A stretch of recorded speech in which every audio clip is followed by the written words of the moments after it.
Hello friends, इस video में हम बात करेंगे structure and function of blood vessel.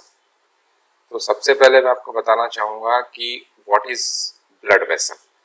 Blood vessel वो होती है या वो स्ट्रक्चर होता है हमारे बॉडी में जिसके अंदर से ब्लड जो है वो फ्लो होता है। It is a pipe like structure through which the blood is flowing throughout the body, है ना।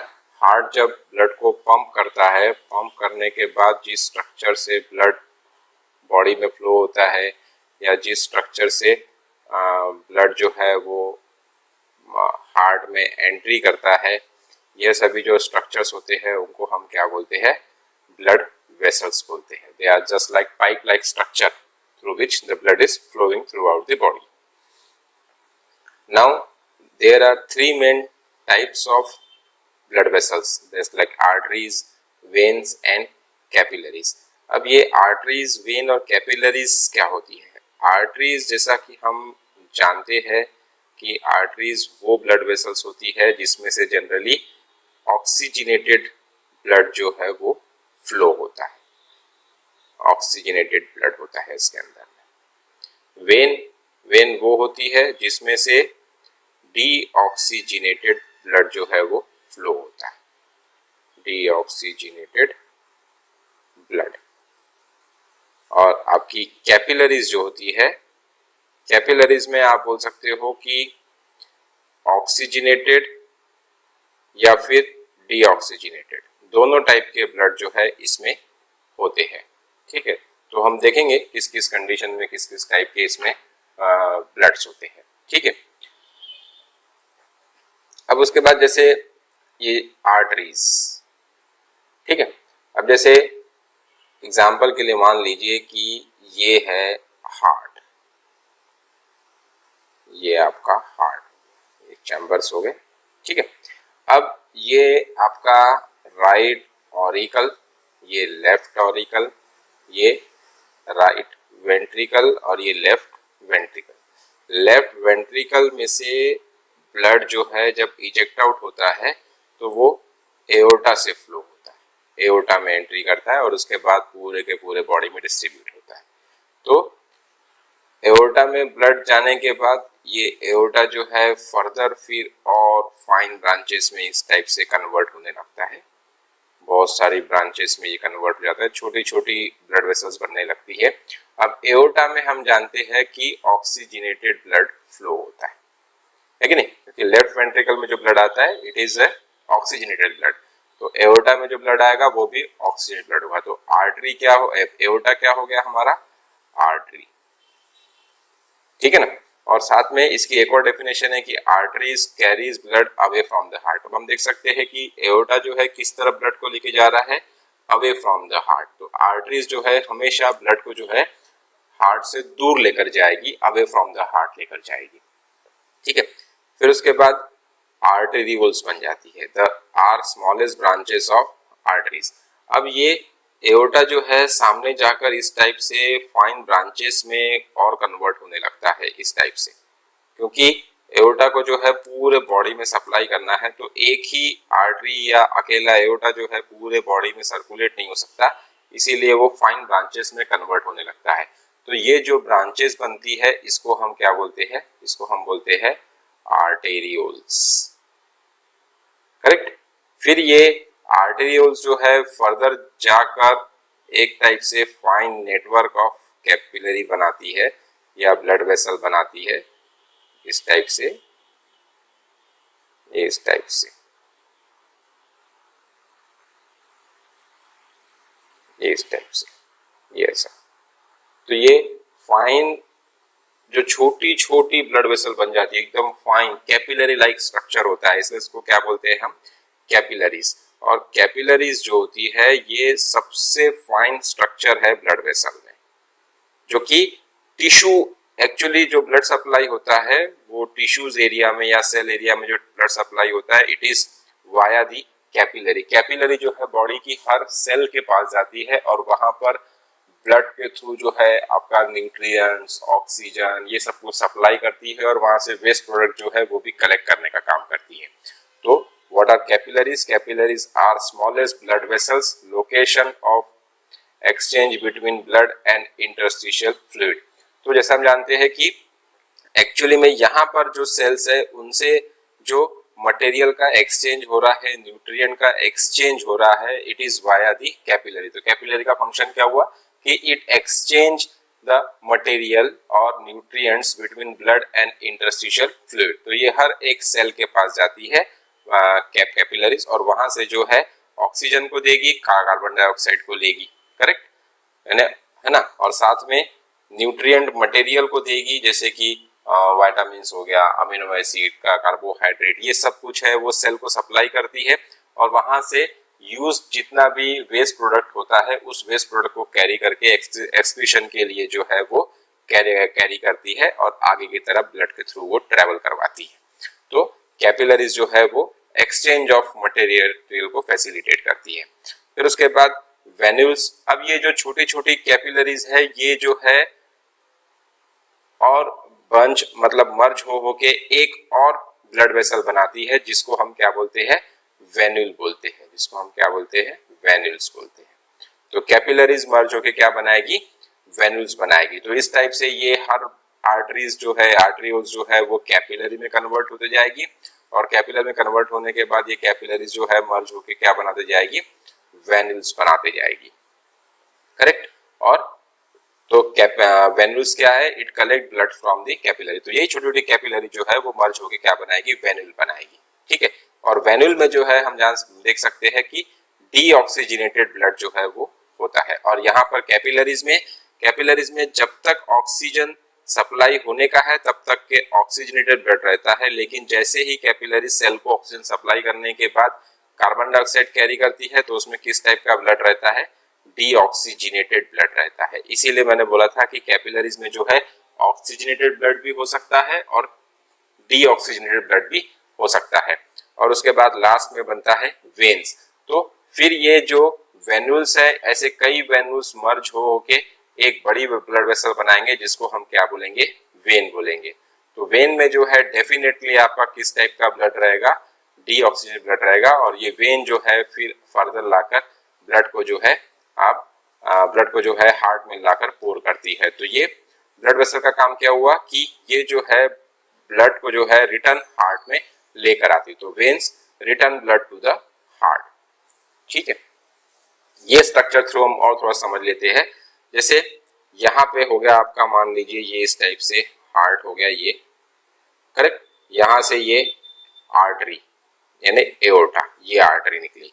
ये आर्टरी जो है फिर फर्दर ब्रांच में कन्वर्ट होती तो क्या बन जाती, आर्टरियोल्स बन जाती है। आर्टरियोल्स जो है फिर और फाइन ब्रांचेस में कन्वर्ट होने लगती, तो इसको हम क्या बोलते हैं, इसको बोलते हैं हम कैपिलरीज। फिर कैपिलरीज मर्ज होके और थोड़ी बड़ी ब्लड वेसल बनाती है, उसको हम क्या बोलते हैं, वेन्यूल्स बोलते हैं। ऐसे कई वेन्यूल्स मर्ज होके क्या बनाते हैं, वेन बनाते हैं। और ये वेन जो है हार्ट के तरफ ब्लड को लेकर जाती है। तो वेन जो है हार्ट के तरफ ब्लड को लेकर जाएगी और आर्टरी जो है ये away from the heart blood को लेकर जाती है। तो इस टाइप से ये तीन टाइप की ब्लड वेसल हुई आपकी, आर्टरी, वेन और कैपिलरीज। और फर्दर जो उसका जो स्ट्रक्चर बनते हैं फाइन, वो इस सीक्वेंस में बनते हैं कि आर्टरीज के बाद बनेगी आर्टरियोल्स, आर्टरियोल्स से बनेगा कैपिलरीज, कैपिलरीज से बनेगा वेन्यूल्स और वेन्यूल्स से बनेगा वेन्स। अब जब हम स्ट्रक्चर की बात करते हैं तो ब्लड वेसल की वॉल्स जो है वो मेजरली 3 लेयर से बनी हुई होती है। उसका नाम है ट्यूनिका इंटीमा, ट्यूनिका मीडिया और ट्यूनिका एक्सटर्ना। तो जैसे हम ये एक ब्लड वेसल का क्रॉस सेक्शन देख रहे हैं, तो इसमें हम देख सकते हैं कि देखिए जो बाहर वाली लेयर है ना, ब्लड वेसल है, ये सबसे आउटर जो लेयर है उसको बोलते हैं हम ट्यूनिका एक्सटर्ना। फिर उसके बाद जो उसके अंदर में लेयर होती है उसको बोलते हैं हम ट्यूनिका मीडिया, और सबसे अंदर में जो लेयर होती है उसको बोलते हैं हम ट्यूनिका इंटीमा, है ना। और ये जो जैसे ये ब्लड वेसल है और उसके बीच का जो ये हॉलो स्पेस होता है, ये वाला हॉलो स्पेस, इसको हम क्या बोलते हैं, इसको बोलते हैं हम ल्यूमेन। क्या बोलते हैं, ल्यूमेन। ये देखिए ये जो अंदर का जो स्ट्रक्चर है जिसके अंदर से ब्लड फ्लो होना है उसको हम क्या बोलते हैं, ल्यूमेन बोलते हैं। तो जैसा कि हम इसमें देख सकते हैं कि ट्यूनिका एक्सटर्ना जो है किससे बना हुआ है, कनेक्टिव टिश्यू से बना हुआ है और इलास्टिक फाइबर से बना हुआ है। ट्यूनिका मीडिया जो है ये स्मूथ मसल से बना हुआ है और इलास्टिक फाइबर से बना हुआ है, और ट्यूनिका इंटीमा जो है वो एंडोथेलियम से बना हुआ होता है। करेक्ट। इसको और थोड़ा डीप में देखते हैं हम। तो जैसे ट्यूनिका इंटरना की बात करें, ट्यूनिका इंटरना को ट्यूनिका इंटीमा भी बोलते हैं। ठीक है, ये endothelial layer that line the lumen of blood vessel, ये एक एंडोथेलियल लेयर है। हम जानते हैं ब्लड वेसल एंडोथेलियल सेल से बनी हुई होती है, तो ये एंडोथेलियल लेयर है जो क्या करती है, lines the lumen of blood vessel. तो ल्यूमेन क्या कौन सा पार्ट हो गया, ये हॉलो स्पेस। हॉलो स्पेस क्या बोलते हैं हम, ल्यूमेन बोलते हैं। तो इसके जस्ट, ये ल्यूमेन के जस्ट जो लगा हुआ एरिया रहेगा उसको हम क्या बोलेंगे, ट्यूनिका इंटरना बोलेंगे। In vessels larger than 1 mm, the subendothelial connective tissue basement is present. अब कुछ ब्लड वेसल जो कि 1 mm से बड़ी होती है उसमें जो है सब एंडोथेलियल लेयर भी होती है, मतलब उसी के बाद एक और लेयर हो जाएगी एंडोथेलियल का, जिसको हम क्या बोलेंगे, सब एंडोथेलियल लेयर बोलते हैं। ठीक है। ट्यूनिका मीडिया क्या होती है, तो ट्यूनिका मीडिया जो मिडल वाली लेयर होती है, 3 लेयर में से, उसको हम बोलते हैं ट्यूनिका मीडिया। तो it is a smooth muscle and elastic fibre layer. इसमें जो है स्मूथ मसल होता है, साथ में इलास्टिक फाइबर होता है, regulated by the sympathetic nervous system. अब इसमें ट्यूनिका मीडिया में आपकी स्मूथ मसल हो गई और इलास्टिक फाइबर हो गया, और ये जो है रेगुलेट होती है किससे, सिंपैथेटिक नर्वस सिस्टम से, जो कि ऑटोनॉमिक नर्वस सिस्टम का एक पार्ट है। अब ये ट्यूनिका मीडिया में जो है आप देख सकते हैं कि इलास्टिक फाइबर है। इलास्टिक फाइबर है तो इलास्टिक वर्ड से ही हमको ये इंडिकेट हो रहा है कि कहीं तो भी ये स्ट्रेच होंगे, तनेंगे, या फिर कहीं तो ये कॉन्ट्रैक्ट होंगे। तो इलास्टिक नेचर को ये डिफाइन करते हैं। इसीलिए जो आपका ट्यूनिका मीडिया होता है, it controls the वेसो constriction and वेसो dilation of blood vessel. तो ब्लड वेसल, जैसे ये एक ब्लड वेसल है, अगर मान लो ये वेसो कंस्ट्रिक्ट हो रही है तो क्या हो जाएगा कि इसका जो ल्यूमेन का डायमीटर है वो कम हो जाएगा, ल्यूमेन का साइज कम हो जाएगा। या फिर ये वेसो डायलेट हो रही है तो ये ल्यूमेन का साइज जो है ये बढ़ जाएगा, इस टाइप से। तो इसको बोलेंगे हम वेसो डायलेशन और इसको बोलेंगे हम वेसो कंस्ट्रिक्शन। तो ये जो प्रॉपर्टी है ब्लड वेसल की, ये किसकी वजह से है, it is because of the tunica media, and specifically in tunica media it is because of the elastic fibre layer. फिर उसके बाद बात आती है ट्यूनिका एक्सटर्ना की। ट्यूनिका एक्सटर्ना को ही हम क्या बोलते हैं, ट्यूनिका एडवेंशिया। ट्यूनिका एडवेंशिया को क्या खास बात है इसकी, अब सिंपल सी बात है कि किसी की कोई भी स्ट्रक्चर जो होता है उसकी जो सबसे आउटर लेयर होती है, आउटर कवरिंग जो होती है, उसका सबसे मेन पर्पस होता है प्रोटेक्शन का, कि उस ऑर्गन को प्रोटेक्शन प्रोवाइड करे। तो यहाँ पर भी ट्यूनिका एक्सटर्ना का इसी टाइप का फंक्शन है कि it consist of collagen fibre that protect and reinforce the blood vessel. तो ये इसमें ट्यूनिका एक्सटर्ना में क्या होता है, कोलाजन फाइबर होता है जो क्या करता है, प्रोटेक्ट करने का काम करता है ब्लड वेसल को। तो छोटी मोटी जो इंजरी या थोड़े छोटे मोटे जो डैमेज होते हैं उससे जो है ब्लड वेसल को प्रिवेंट करने का काम जो है ट्यूनिका एक्सटर्ना करता है। और ये किस वजह से होता है, क्योंकि उसमें कोलाजन फाइबर होते हैं। और साथ में लार्जर ब्लड वेसल्स में जो है वैसा वेसोरम होता है ना। वैसा वेसोरम मतलब क्या होता है कि जैसे मान लीजिए ये आपकी एक ब्लड वेसल है, लार्जर ब्लड वेसल है, बड़ी वाली ब्लड वेसल है। अब बड़ी ब्लड वेसल है तो इसकी जो वॉल रहेगी वो भी थोड़ी मोटी रहेगी। अब ये मोटी जो वॉल रहेगी ब्लड वेसल की, उसमें जो है आप देख सकते हो कि छोटी छोटी इस टाइप से ब्लड वेसल रहेगी, जिसका काम क्या रहेगा कि ब्लड वेसल की जो वॉल है, बड़ी ब्लड वेसल की जो वॉल है, उसके थ्रू जो मटेरियल एक्सचेंज होना है उसको वो पॉसिबल करती है। या फिर आप बोल सकते हो कि ब्लड वेसल को ही ब्लड सप्लाई करने का काम भी वैसा वेसोरम करती है। मतलब वैसा वेसोरम को और सिंपल लैंग्वेज में या सिंपल वर्ड में बोला जाए तो they are the vessels of vessel. उसको हम और क्या बोलते हैं, they are the vessels of vessel. मतलब वो ब्लड वेसल की भी ब्लड वेसल है, मतलब वो ब्लड वेसल को ही ब्लड सप्लाई करती है, इसलिए हम उसको क्या बोलते हैं, वैसा वेसोरम बोलते हैं। अब जैसे यहाँ पे हम देख सकते हैं कि ये प्रॉपरली दिख नहीं रहा है। तो वॉल लेयर्स की जब हम बात करते हैं, ठीक है, तो आर्टरीज में जो है तीनों टाइप की वॉल होती है, तीनों टाइप की लेयर होती है। ट्यूनिका एक्सटर्ना भी रहेगी, ट्यूनिका मीडिया भी रहेगी और ट्यूनिका इंटीमा भी रहेगी। वेन की जब बात करते हैं तो इसमें भी जो है तीनों लेयर रहेगी, ट्यूनिका एक्सटर्ना भी रहेगी, ट्यूनिका मीडिया भी रहेगी और ट्यूनिका इंटीमा भी रहेगी। लेकिन जब हम कैपिलरीज की बात करते हैं जो कि सबसे ज्यादा फाइन स्ट्रक्चर है ब्लड वेसल का, तो उसमें सिर्फ एक ही लेयर रहेगी जिसको हम बोलेंगे ट्यूनिका इंटीमा या फिर ट्यूनिका इंटरना। उसमें सिर्फ एक ही लेयर होती है, तीन लेयर नहीं होती। तो ये बेसिक डिफरेंस है आर्टरीज, वेन्स और कैपिलरीज के बीच में। ओके, अब जब हम यहाँ पे और एक डिफरेंस अगर देखना चाहे तो जैसे यहाँ पे arteries and arterioles have thicker walls than veins. अब जो आर्टरीज होती है और जो आर्टरियोल्स होता है, ये आपको याद आ गया होगा what is arteries and what is arterioles, है ना, ये मैंने पिछले स्लाइड में डिस्क्राइब किया है। तो आर्टरीज और आर्टरियोल्स जो होती है इसकी वॉल जो है थोड़ी थिक होती है than that of the veins and venules. अब ये क्यों होती है इसकी वॉल थिक? तो ये अगर मान लीजिए ये हार्ट है ना, ये हार्ट है और इसमें से ब्लड जब निकल रहा है तो ये किसके थ्रू निकल रहा है? आर्टरीज के थ्रू निकल रहा है। तो यहाँ पे जो ब्लड प्रेशर होता है वो बहुत ज्यादा हाई होता है, बहुत ज्यादा हाई होता है। हाई होने की वजह से ये जो ब्लड वेसल या जो आर्टरी है इसको बहुत ज्यादा प्रेशर एडजस्टमेंट करना होता है। तो इसी हाई प्रेशर को एडजस्ट करने के लिए आर्टरीज की जो वॉल होती है वो थिक होती है।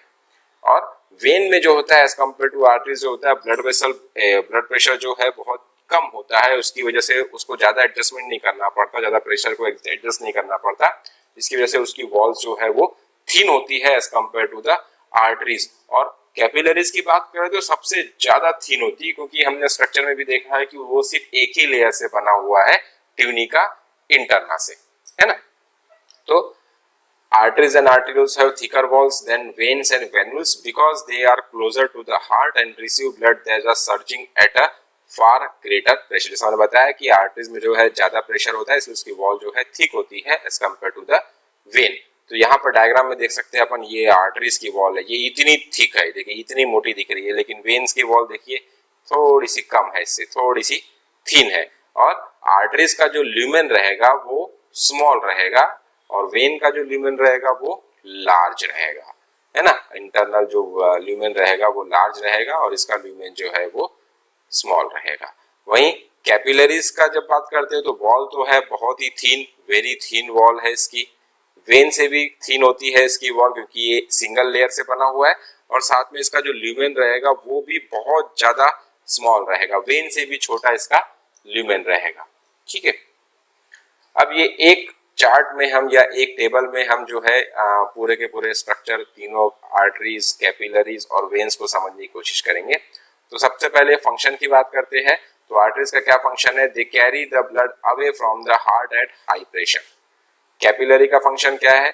Supply all cells with their requirement, take away waste products. मैंने बताया था कि वो जो है पूरी सेल्स के पास जाती है कैपिलरीज और वहां पर जो भी उनके रिक्वायरमेंट के मटेरियल है वो उसको सप्लाई करती है और वहां से ब्लड वेस्ट प्रोडक्ट को कैरी करके वेन्स की तरफ लेकर जाती है। और वेन जो है वो क्या करती है? Return blood to the heart at low pressure. और लो प्रेशर की वजह होने की वजह से इसकी जो वॉल है वो थिन होती है और यहाँ पर आर्टरीज में हाई प्रेशर होता है इसलिए इसकी वॉल जो है वो थिक होती है। स्ट्रक्चर ऑफ वॉल थिक होता है, स्ट्रॉन्ग होता है हाई प्रेशर की वजह से, contains muscle, elastic fibre and fibrous tissue. मैंने बताया था आपको। वेरी थिन, कैपिलरीज की जो वॉल्स होती है वो बहुत ज्यादा थिन होती है, ओनली वन सेल थिक, मतलब इसमें सिर्फ एंडोथेलियल लेयर होती है इसलिए इसकी वॉल जो है वन सेल थिक होती है एंडोथेलियल की वजह से। और वेन्स जो होता है वो उसकी वॉल्स जो है बहुत ज्यादा थिन होती है, मेनली उसमें फाइब्रस टिश्यू होता है और बहुत कम उसमें मसल और इलास्टिक फाइबर होते हैं। इलास्टिक फाइबर की कमी की वजह से इसमें जो ल्यूमेन का साइज है वो बहुत ज्यादा वेरी नहीं करता है, लेकिन आर्टरीज में इलास्टिक फाइबर होने की वजह से या ज्यादा क्वांटिटी में इलास्टिक फाइबर होने की वजह से उसका जो ल्यूमेन का साइज है वो बहुत ज्यादा वेरी करता है, बहुत ज्यादा कम ज्यादा होता है। ल्यूमेन की साइज की बात करें तो आर्टरीज में नैरो होता है, कैपिलरीज में वेरी नैरो होता है और वेन में जो है वाइड होता है, ठीक है। वॉल की बात करें तो आर्टरीज में वॉल्स नहीं होते हैं, कैपिलरीज में भी वॉल्स नहीं होते हैं, लेकिन वेन में वॉल होते हैं। वो किसके लिए होते हैं? To prevent the back flow, ठीक है। अब ये हाउ स्ट्रक्चर फिट्स फंक्शन, तो इसमें हम देख सकते हैं stretch and elasticity needed to withstand the pulsing of the blood prevent bursting and maintain pressure wave, है ना। तो जो हाई प्रेशर के साथ इसमें जो ब्लड फ्लो होता है उसको एडजस्ट करने के लिए इसकी वॉल जो है थिक होती है, साथ में इसमें इलास्टिक फाइबर होता है जो कि आर्टरीज के स्ट्रक्चर को बर्स्ट होने से बचाता है। And it helps to maintain the high blood pressure preventing blood flowing backward. High pressure की वजह से इसमें जो बैकवर्ड फ्लो होता है वो पॉसिबल नहीं होता है। अब कैपिलरीज की बात करें तो no need for strong walls as most of the blood pressure has been lost. Capillaries में ब्लड पहुंचता है तो उसका प्रेशर जो है वो बहुत ही कम हो जाता है, इसकी वजह से उसको बहुत ज्यादा थिक वॉल्स की जरूरत नहीं होती है। Thin walls and narrow lumen bring blood into close contact with body tissues, allowing diffusion of material between capillaries and surrounding tissue. इसकी thin wall की वजह से, जैसे ये एक ब्लड वेसल हो गई, ये कैपिलरी हो गई, ये कैपिलरी हो गई, ये कैपिलरी हो गई, ये आगे जाकर जो है इस टाइप से ये कैपिलरी, ये कैपिलरी, ये आगे जाकर जो है मर्ज होके क्या बनाएगी, ये बनाएगी आपका वेन्यूल बनाएगी इस टाइप से, तो ये वेन्यूल बन जाएगा। लेकिन जब ये कैपिलरी जा रही है तो यहाँ पर बहुत सारी सेल्स रहेगी इस टाइप से, बहुत सारी सेल्स रहेगी, ये हर एक सेल के पास से होते हुए जाती है। अब ये सेल के पास से हो जाती है, सेल को जो है ब्लड जो है न्यूट्रिएंट सप्लाई करता है, इसेंशियल मटेरियल सप्लाई करता है। तो ये जो कैपिलरीज होती है इसकी वॉल जो है थिन होने की वजह से ब्लड का जो मटेरियल है वो इजीली जो है सेल्स की तरफ डिफ्यूज हो पाता है और सेल को जो है रिक्वायर्ड मटेरियल सप्लाई होता है। और कैपिलरीज में पहुंचते पहुंचते ब्लड प्रेशर जो है वो बहुत ज्यादा कम हो जाता है, जिसकी वजह से उसकी वॉल थिन भी रही तो चलता है, और थिन वॉल होने की वजह से भी डिफ्यूजन जो है वो इजीली हो पाता है। ठीक है, फिर उसके बाद वेन की बात करें तो no need for strong walls as most of the blood pressure has been lost. Vein में जो बताया था मैंने कि ब्लड प्रेशर कम होता है एज कम्पेयर टू आर्टरीज, इसमें बहुत ज्यादा स्ट्रॉन्ग वॉल्स की जरूरत नहीं होती है। इसका wide lumen offer less resistance to blood flow. अब इसका ल्यूमेन का साइज ज्यादा होने की वजह से और ब्लड प्रेशर कम होने की वजह से इसमें से ब्लड जो है वो इजीली फ्लो हो पाता है, और लो ब्लड प्रेशर होने के साथ साथ लो ब्लड प्रेशर हुआ भी तो वो इजीली हार्ट तक ब्लड जो है वो पहुंच जाता है, क्योंकि इसका ल्यूमेन साइज जो होता है वो बड़ा होता है, लार्जर होता है as compare to the arteries. दोस्तों ये था डिफरेंस बिटवीन या structure and function of blood vessel, arteries, veins and capillaries. Thank you.